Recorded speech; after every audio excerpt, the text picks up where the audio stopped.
श्री शिवाय नमस्तुभयम। दोस्तों, जैसा कि आप सभी लोग जानते हैं कि 30 जुलाई सावन के पहले दिन चुपचाप इन 3 वृक्षों को छूकर आ जाना, छप्पर फाड़कर होगी, धन वर्षा कंगाल भी बनेगा, धनवान इतनी धन दौलत आएगी कि संभाल नहीं पाओगे, जन्मों जन्मांतर की गरीबी तत्काल हो जाएगी दूर, विश्वास नहीं। तो 30 जुलाई सावन के पहले दिन प्रैक्टिकल करके देख लेना। भक्तों, आज के इस वीडियो में हम जिन चमत्कारी देव वृक्षों के बारे में बात करने वाले हैं, उन देव वृक्षों में सावन के महीने में स्वयं भोलेनाथ जी का वास होता है और ये वृक्ष आपके घर के आसपास ही बड़ी आसानी से मिल जाएंगे। इन देव वृक्षों के बारे में स्वयं महादेव ने अपने प्रिय भक्त रावण को बताया है कि कोई भी व्यक्ति सही समय पर, सही मुहूर्त पर, सही क्रिया अनुसार 30 जुलाई सावन के पहले दिन इन वृक्ष को छूकर चुपचाप आ जाता है तो उसके घर में स्वयं महादेव का आशीर्वाद हो जाता है और उसके जीवन में चल रही गरीबी, दुख, कष्ट सब समाप्त हो जाएंगे। जन्म जन्मांतर की गरीबी तत्काल दूर हो जाएगी। आपका भाग्य 7वें आसमान पर होगा। जहां भी जाओगे धन दौलत आपके पीछे आएगी। तो भक्तों, आपसे एक छोटा सा अनुरोध है कि वीडियो को पूरा देखें, तभी लाभ की प्राप्ति हो सकती है। इसलिए इस वीडियो को पूरा देखें। यदि आज आपने वीडियो को बीच बीच से देखा, काट काट कर देखा, तो जीवन में आपको कभी भी सफलता हासिल नहीं होगी और आप पूरे साल परेशान ही रहोगे। भक्तों, इसी वीडियो में हम आपको ऐसे पेड़ बताएंगे जिन्हें छूने मात्र से आपकी गरीबी तत्काल दूर हो जाएगी। जी हाँ भक्तों, भोलेनाथ जी और माँ लक्ष्मी की आप पर ऐसी कृपा होगी कि आने वाले समय में आप धनवान बन जाओगे। अगर आप 30 जुलाई सावन के पहले दिन ये जो पेड़ हम आपको बताएंगे, उन पेड़ों को छूने मात्र से आपकी गरीबी दूर हो जाएगी। भक्तों, इस बार का सावन कई वर्षों बाद दुर्लभ संयोग में पड़ने जा रहा है। तो जिन वृक्षों के बारे में हम आपको बताने वाले हैं, अगर आप उन्हें हमारे बताए अनुसार सही समय और शुभ मुहूर्त देखकर छू लेते हैं तो यकीन मानिए आपके जीवन में कुछ दिनों बाद धन की वर्षा होने लगेगी। फिर आपके जीवन में आपको उन्नति करने से कोई नहीं रोक पाएगा। आपकी हर मनोकामना पूरी होगी, खुशियां से भर जाएगा आपका घर। यदि आप 30 जुलाई सावन के पहले दिन इन देव वृक्षों को छू लेते हो तो तीनों देव ब्रह्मा, विष्णु, महेश का आपको आशीर्वाद मिल जाएगा। इसीलिए भक्तों, इस वीडियो को पूरा देख लीजिए। तो चलिए जानते हैं कि कौन से ऐसे पौधे हैं जिनको 30 जुलाई सावन के पहले दिन छूकर आ जाना है। लेकिन उससे पहले अगर आप इस चैनल पर नए हैं तो चैनल को सब्सक्राइब करके वीडियो को एक लाइक जरूर करें। साथ ही आप अपनी राशि या अपने शुभ नाम को कमेंट बॉक्स में जरूर डाल दें, क्योंकि हम आपकी राशि से जुड़ा भाग्य भी बताते हैं और भाग्य में चल रही परेशानियों को तत्काल दूर करने के लिए आसान से आसान उपाय भी बताते हैं। इसीलिए आप अपनी राशि कमेंट बॉक्स में जरूर डाल दें। तो चलिए भक्तों, वीडियो को शुरू करते हैं। देखिए भक्तों, हिंदू संस्कृति में कई तरह के पौराणिक मान्यताओं को महत्व दिया गया है कि कई ऐसे पेड़ पौधे कई होते हैं जो कि देव वृक्ष कहे गए हैं और काफी शुभ भी माने गए हैं। प्रकृति में मौजूद कई ऐसे पेड़ पौधे होते हैं जो कि हमारे जीवन में चल रही परेशानी को दूर कर देते हैं। खास बात यह है कि पेड़ पौधे की न सिर्फ लोग पूजा करते हैं बल्कि औषधि के रूप में भी प्रयोग करते हैं। ये कई प्रकार की बड़ी से बड़ी बीमारी को ठीक करते हैं और वेद पुराणों में भी कई प्रकार के पेड़ पौधों का उल्लेख है। भक्तों, यदि आप भी 30 जुलाई सावन के पहले दिन इन वृक्षों को छू लेते हो तो आपको महादेव का ऐसा आशीर्वाद मिलेगा जिससे कि आपके जीवन की समस्त परेशानियां दूर हो जाएंगी। भक्तों, ज्योतिष मान्यताओं के अनुसार सावन के पूरे महीने स्वयं भगवान भोलेनाथ इन चमत्कारी पौधे पर विराजमान रहेंगे, जिसकी बात आगे हम इस वीडियो में करने वाले हैं। और अगर आप इन खास पेड़ों को हमारे बताए अनुसार इनको छू कर आ जाते हैं तो इसी से आपका बेड़ा पार हो जाएगा और उसी वक्त तीनों देव ब्रह्मा, विष्णु, महेश का आशीर्वाद आपको तुरंत मिल जाएगा। फिर आपको धनवान बनने से स्वयं विधाता भी नहीं रोक पाएंगे। हम उन चमत्कारी वृक्षों को बताने से पहले हम आपको सावन के बारे में जानकारी दे देते हैं ताकि आपको उन देव वृक्षों को छूने के लिए सही शुभ मुहूर्त का पता लग जाए। आइए जानते हैं सावन की सही डेट, टाइम और शुभ मुहूर्त। पुण्य काल के बारे में पंचांग के अनुसार इस वर्ष सावन का पवित्र महीना 30 जुलाई दिन गुरुवार से शुरू होगा और इसकी समाप्ति 28 अगस्त दिन गुरुवार को होगी। भक्तों, सबसे पहले तो आप सभी 30 जुलाई सावन के पहले दिन इन पौधों को किसी भी समय यानी कि किसी भी टाइम आप छूकर आ सकते हो, उसमें कोई भी दिक्कत वाली बात नहीं है। चलिए अब हम आपका ज़्यादा समय बर्बाद ना करते हुए बताते हैं कि कौन कौन से पेड़ पौधे को छूना चाहिए।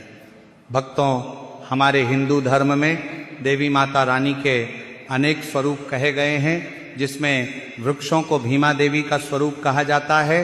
तो आज हम आप लोगों को ऐसे वृक्ष के बारे में बताएंगे जिनको 30 जुलाई सावन के पहले दिन छूना बेहद शुभकारी बताया गया है। सावन में इनको छूने मात्र से शत्रु दोष, कर्ज दोष, गरीबी दोष सब समाप्त होते हैं। सावन का महीना भगवान भोलेनाथ को प्रसन्न करने के लिए सबसे उपयुक्त माना जाता है। और सावन के पावन महीने में कुछ ऐसे वृक्ष हैं जो कि देव वृक्ष कहे गए हैं, देवी वृक्ष कहे गए हैं। ये देवी के स्वरूप होते हैं, माता काली के स्वरूप होते हैं। और हमारे धर्म में पेड़ पौधे को देवी देवता मान करके हम इनकी पूजा करते हैं और हमें पूजा भी जरूर करनी चाहिए।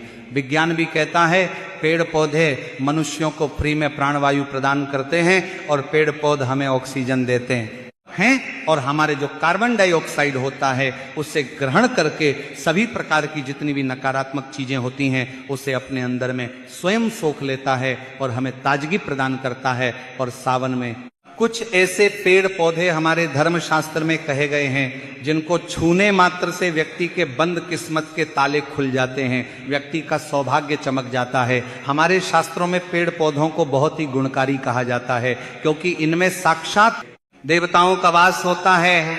अनेक बीमारियों का उपचार पेड़ पौधों में ही छुपा है। पेड़ पौधों में कई जड़ी बूटियां पाई जाती हैं और भगवान श्री कृष्ण ने गीता में स्वयं कहा है कि वृक्षों में मैं पीपल का वृक्ष हूँ, पीपल के वृक्ष को वृक्षों का राजा कहा जाता है क्योंकि पीपल वृक्ष की जो आयु होती है सबसे ज्यादा होती है, सबसे अत्यधिक होती है। पीपल वृक्ष सर्वशक्तिमान होता है, पूजा पाठ में अत्यधिक इसका महत्व होता है।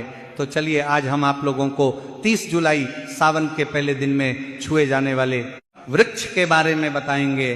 तो कमेंट में हर हर महादेव अवश्य लिख दीजिए क्योंकि जब भगवान भोलेनाथ का नाम लिखा या बोला जाता है तो भगवान भोलेनाथ उस व्यक्ति से बहुत ही जल्दी प्रसन्न हो जाते हैं। भक्तों, हमारे धर्म शास्त्र में अनेक ऐसे वृक्ष हैं जिन्हें कल्याणकारी और मंगलकारी माना गया है। ये वृक्ष केवल पर्यावरण के लिए नहीं बल्कि हमारे जीवन के लिए भी बेहद महत्वपूर्ण होते हैं। खासकर अगर आप इन वृक्षों को छूते हैं तो आपकी सारी परेशानियां, कष्ट, दुख और तकलीफें समाप्त हो जाती हैं।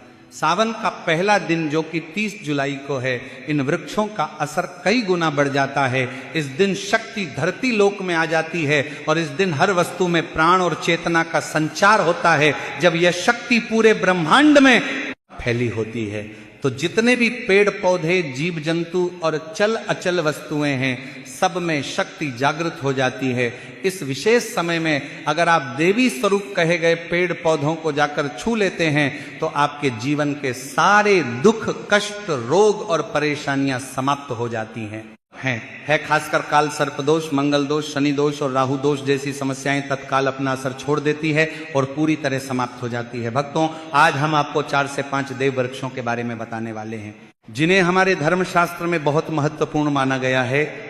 ये चारों वृक्ष आपके जीवन में सुख, समृद्धि और खुशहाली लाने के लिए बेहद प्रभावशाली होते हैं। इसलिए इस वीडियो को ध्यान से देखना क्योंकि अगर आपने इसे बीच में काट कर देखा तो बाद में आपको पछताना पड़ सकता है। भक्तों, 30 जुलाई सावन के पहले दिन जब आपको लंबी लंबी पूजा पाठ करने की जरूरत नहीं होती, बस अगर आप इन विशेष वृक्षों को 30 जुलाई सावन के पहले दिन सही तरीके से छू लेते हैं और का आशीर्वाद लेते हैं तो गरीबी खत्म हो सकती है। ये वृक्ष इतने शक्तिशाली होते हैं कि आप अपनी आंखों से इनका असर देख सकते हैं। और खास बात यह है कि ये सारे देव वृक्ष आपके आसपास आसानी से मिल सकते हैं, तो आप इन्हें अपने घर के पास से ही ढूंढ सकते हैं। अब वीडियो में आगे बढ़ने से पहले अगर आपने अभी तक कमेंट बॉक्स में हर हर महादेव नहीं लिखा है तो कृपया हर हर महादेव जरूर लिखें। इससे हमें बहुत अच्छा लगता है जब आप हमारे वीडियो में कमेंट करते हैं और उसे लाइक करते हैं। इससे हमारा मनोबल बढ़ता है और हम और भी अच्छी जानकारी आपके लिए लेकर आते हैं। तो अब हम बात करते हैं कि कौन से वे 3 वृक्ष हैं जिन्हें हमें 30 जुलाई सावन के पहले दिन छू कर आना चाहिए। ये वृक्ष ना सिर्फ आपके जीवन को खुशहाल बनाते हैं बल्कि आपकी गरीबी और दुख दर्द को भी समाप्त कर देते हैं। इसलिए हम चाहेंगे कि आप सब 30 जुलाई सावन के पहले दिन इन वृक्षों की पूजा जरूर करें और इन्हें छुएं, क्योंकि इस दिन इन वृक्षों के पूजा करने से आपको अनगिनत लाभ मिल सकते हैं। चलिए भक्तों, अब हम जानते हैं कि वे देव वृक्ष कौन से हैं जिन्हें छूने से हमारी गरीबी खत्म होगी, जाती है और जीवन में सुख समृद्धि का आगमन होता है। पहला वृक्ष है बेलपत्र का वृक्ष, जिसे हम खासतौर पर पूजा में इस्तेमाल करते हैं सावन के पहले दिन। या सावन में बेल का पेड़ सबसे महत्वपूर्ण माना जाता है। भगवान शिव को बेल के पत्ते अत्यंत प्रिय हैं और उन्हें शिवलिंग पर बेल पत्र अर्पित करने से विशेष पुण्य की प्राप्ति होती है। बेल का पेड़ शिव के पूजन के लिए अत्यधिक पवित्र माना जाता है। बेल के पत्तों का उपयोग भगवान शिव के पूजन में विशेष रूप से किया जाता है। बेलपत्र का वृक्ष माता पार्वती के पसीने से उत्पन्न हुआ और स्कंद पुराण के अनुसार यह वृक्ष देवी स्वरूप माना गया है, यानी ये नवदुर्गा के स्वरूप है। स्कंद पुराण की कथा में कहा गया है कि बेल वृक्ष की जड़ में, गिरजा तनों में, माहेश्वरी शाखाओं में, दक्षिणाएं नमों में, माता पार्वती फलों में, कात्यायनी फूलों में, गौरी और इस वृक्ष के संपूर्ण शरीर में माँ लक्ष्मी जी का वास होता है। माता पार्वती के पसीने से उत्पन्न होने के कारण यह पेड़ कई देवी देवताओं का स्वरूप माना जाता है।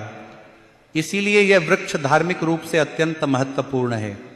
अगर आप संध्या काल में शिव मंदिर या नवदुर्गा मंदिर के पास बेल के वृक्ष के नीचे घी का दीपक जलाते हैं तो व्यक्ति धनवान, गुणवान और पराक्रमी बनता है।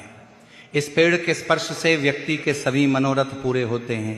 इस पेड़ को छूने से पहले आपको एक खास मंत्र भी बोलना चाहिए। वह मंत्र है दर्शन बिल्व वृक्षस स्पर्शम पाप नाश अघोर पाप संहार विलम शिवार्पणम का अर्थ है कि बेल वृक्ष का दर्शन और स्पर्श करने मात्र से सभी पाप समाप्त हो जाते हैं और शिव को चढ़ाया गया एक बेल पत्र पापों का नाश करता है। तो 30 जुलाई सावन के पहले दिन बेलपत्र के वृक्ष को छूकर अपनी मनोकामना बोलिए और फिर चुपचाप आकर वापस आ जाइए। आपके सभी कष्ट, दुख और पाप समाप्त हो जाएंगे और आप धन, सुख और समृद्धि प्राप्त करेंगे। भक्तों, अब हम आपको दूसरे पौधे के बारे में बताते हैं। यह पौधा है शमी का वृक्ष। शमी के वृक्ष को हमारे धर्म शास्त्र में जगदम्बा के स्वरूप के रूप में पूजा जाता है। यह स्वयं माँ जगदम्बा का स्वरूप है और इस पर माँ जगदम्बा साक्षात विराजमान रहती हैं। अगर आप यह पौधा है शमी का वृक्ष, शमी के वृक्ष को 30 जुलाई सावन के पहले दिन संध्या काल में शमी के वृक्ष के नीचे धूप और दीपक जलाते हैं तो आपकी सारी परेशानियां और कष्ट दूर हो जाते हैं। इसके अलावा शमी की जड़ में सिंदूर डालने से व्यक्ति को अच्छे स्वास्थ्य की प्राप्ति होती है। जो लोग लंबे समय से बीमार हैं उनके लिए ये एक बहुत अच्छा उपाय है। यदि आपके घर में कोई सदस्य लंबे समय से बीमार पड़ा है तो आप उस व्यक्ति के शरीर से 7 बार सिंदूर उतारकर शमी की जड़ में डाल सकते हैं। इससे उनके रोग जल्दी ठीक हो जाएंगे। इसके अलावा यदि आप बीमारी से बचना चाहते हैं और निरोग रहना चाहते हैं तो शमी की जड़ में सिंदूर डालने से आपका रोग नाश कर सकता है। आपको 30 जुलाई सावन के पहले दिन शमी के वृक्ष को छूकर अपनी मनोकामना बोलनी है। जब आप इसे करेंगे तो आप देखेंगे कि आपकी मनोकामना पूरी हो जाएगी और आपकी दरिद्रता समाप्त हो जाएगी। इस दिन शमी के वृक्ष के प्रभाव से आपको अपार जा रहा लाभ मिल सकता है। तो इस सावन में शमी के वृक्ष का आशीर्वाद लेकर अपने जीवन में खुशहाली और समृद्धि लाएं। अब भक्तों, बात करते हैं तीसरे वृक्ष की, जिसे देव वृक्ष भी कहा जाता है। यह वृक्ष पारिजात का वृक्ष। पारिजात का वृक्ष समुद्र मंथन से उत्पन्न हुआ था और इसे देवराज इंद्र के नंदन वन में स्थापित किया गया था। बाद में भगवान श्री कृष्ण इस वृक्ष को मानव कल्याण के लिए धरती पर लाया था। यह वृक्ष लक्ष्मी का स्वरूप माना जाता है क्योंकि माता लक्ष्मी भी समुद्र मंथन से उत्पन्न हुई है। यह माना जाता है कि अगर किसी व्यक्ति के शरीर में थकान या पीड़ा हो या व्रत के दौरान परेशानी हो तो शाम के समय पारिजात के वृक्ष को छूने से ये सारी परेशानियां दूर हो जाती हैं। अगर आप 30 जुलाई सावन के पहले दिन जब भी समय मिले इस वृक्ष को छू सकते हैं और विशेष लाभ प्राप्त कर सकते हैं। अगर आप इस वृक्ष के नीचे 30 जुलाई सावन के पहले दिन घी का दीपक जलाते हैं और इसकी जड़ में थोड़ा सा सिंदूर डालते हैं तो आपके सभी प्रकार की मनोकामनाएं पूरी हो सकती हैं। लेकिन आपको एक प्रार्थना जरूर करनी है। वह प्रार्थना है, हे पारिजात वृक्ष आप देवी स्वरूप है, कृपया हमारी सारी परेशानियां दूर करें, हमारे घर में लक्ष्मी का वास हो, पितृ दोष, ग्रह दोष, लक्ष्मी दोष समाप्त हो, कृपया हमारे जीवन में समृद्धि और सुख की वर्षा करें। यदि आपके घर में धन का आगमन कम हो रहा है और पैसे का व्यर्थ खर्च हो रहा है तो आप पारिजात के 5 फूल लेकर उन्हें अच्छे से सुखाकर एक पीले कपड़े में बांधकर तिजोरी में रख सकते हैं। ये उपाय मंगलवार के दिन या सावन के पहले दिन जरूर करें। इससे आपके घर में धन की वर्षा होगी और आर्थिक स्थिति बेहतर होगी। तो भक्तों, अगर आप जल्दी धनवान बनना चाहते हैं या आपकी कोई अधूरी कामना है तो इन 3 वृक्षों के बारे में बताए गए उपाय जरूर करें। खासकर यदि आप तीनों वृक्षों को छूते हैं तो आपकी मनोकामनाएं पूरी होने से कोई भी शक्ति आपके रास्ते में नहीं आ पाएगी। इसीलिए भक्तों, 30 जुलाई सावन के पहले दिन इन उपायों को जरूर करें।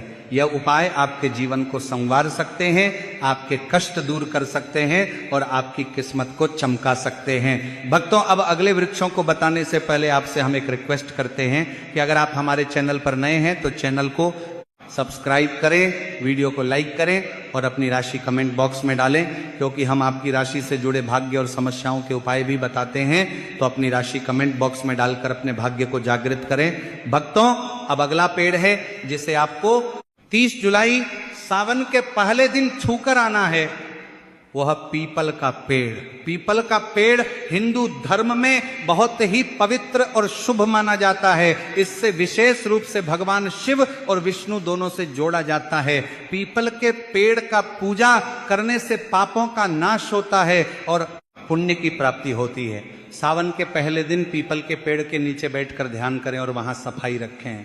पीपल के नीचे दीपक लगाना और पूजा करना विशेष रूप से लाभकारी माना जाता है। पीपल के पत्तों को शिवलिंग पर अर्पित किया जा सकता है। पीपल के वृक्ष के नीचे 108 बार ओम नमः शिवाय का जाप करते हुए प्रणाम करें। इसके बाद वहां दीप जलाकर पूजा अर्चना करें। ध्यान रखें कि पीपल के पेड़ के नीचे कभी भी रात को सोना नहीं चाहिए, क्योंकि इसे अपवित्र माना जाता है। भक्तों, अब अगला देव वृक्ष है जिसे आपको सावन के पहले दिन छू कर आना है, वह है वट वृक्ष। वट वृक्ष हिंदू धर्म में विशेष रूप से महिलाओं के लिए महत्वपूर्ण है। यह पेड़ समृद्ध, सुख और आशीर्वाद का प्रतीक माना जाता है। वट वृक्ष को अक्सर भगवान शिव और पार्वती की संयुक्त पूजा से जोड़ा जाता है। 30 जुलाई सावन के पहले दिन इस वृक्ष के पास जाना और उसकी पूजा करना बेहद शुभ होता है। वट वृक्ष के नीचे दीपक लगाकर पूजा करें। वट वृक्ष के नीचे दीपक लगाकर पूजा करना और वट वृक्ष के चारों ओर परिक्रमा करना बहुत शुभ होता है। वट वृक्ष के नीचे दीपक लगाकर पूजा करना बहुत शुभ होता है कि जड़ में दूध और पानी अर्पित करें और वहां भगवान शिव का ध्यान करते हुए ओम नमः शिवाय का जाप करें। वट वृक्ष की पूजा के दौरान उसकी शाखाओं और तने को भी प्रणाम करना चाहिए, क्योंकि यह वृक्ष की जीवन और समृद्धि का प्रतीक है। वट वृक्ष के पत्ते भी भगवान शिव को प्रिय होते हैं, अतः वट के पत्तों को शिवलिंग पर अर्पित करना शुभ माना जाता है। भक्तों, अब अगला पेड़ है जिसे आपको 30 जुलाई सावन के पहले दिन छू कर आना है, वह है नीम का पेड़। भक्तों, नीम का पेड़ विशेष रूप से स्वास्थ्य और शुद्धता का प्रतीक है। इस पेड़ के पत्ते और छाल औषधि है, गुणों से भरपूर होते हैं और यह शरीर की शुद्धि के लिए उपयोगी होते हैं। नीम के पेड़ के पास जाकर उसकी पूजा करें। नीम के पत्तों को शिवलिंग पर अर्पित करने से पुण्य की प्राप्ति होती है। नीम के पेड़ की छाल और पत्तों को पानी में डालकर स्नान करना भी शुद्धता और स्वास्थ्य का प्रतीक माना जाता है। नीम के पेड़ की पूजा करते समय और आशीर्वाद का प्रतीक माना जाता है। वट वृक्ष को अक्सर भगवान शिव और पार्वती की संयुक्त पूजा से जोड़ा जाता है। 30 जुलाई सावन के पहले दिन इस वृक्ष के पास जाना और उसकी पूजा करना बेहद शुभ होता है। वट वृक्ष के नीचे दीपक लगाकर पूजा करें। वट वृक्ष के नीचे दीपक लगाकर पूजा करना और वट वृक्ष के चारों ओर परिक्रमा करना बहुत शुभ होता है। वट वृक्ष के नीचे दीपक लगाकर पूजा करना बहुत शुभ होता है कि जड़ में दूध और पानी अर्पित करें और वहां भगवान शिव का ध्यान करते हुए ओम नमः शिवाय का जाप करें। वट वृक्ष की पूजा के दौरान उसकी शाखाओं और तने को भी प्रणाम करना चाहिए, क्योंकि यह वृक्ष की जीवन और समृद्धि का प्रतीक है। वट वृक्ष के पत्ते भी भगवान शिव को प्रिय होते हैं, अतः वट के पत्तों को शिवलिंग पर अर्पित करना शुभ माना जाता है। भक्तों, अब अगला पेड़ है जिसे आपको 30 जुलाई सावन के पहले दिन छू कर आना है, वह है नीम का पेड़। भक्तों, नीम का पेड़ विशेष रूप से स्वास्थ्य और शुद्धता का प्रतीक है। इस पेड़ के पत्ते और छाल औषधि है, गुणों से भरपूर होते हैं और यह शरीर की शुद्धि के लिए उपयोगी होते हैं। नीम के पेड़ के पास जाकर उसकी पूजा करें। नीम के पत्तों को शिवलिंग पर अर्पित करना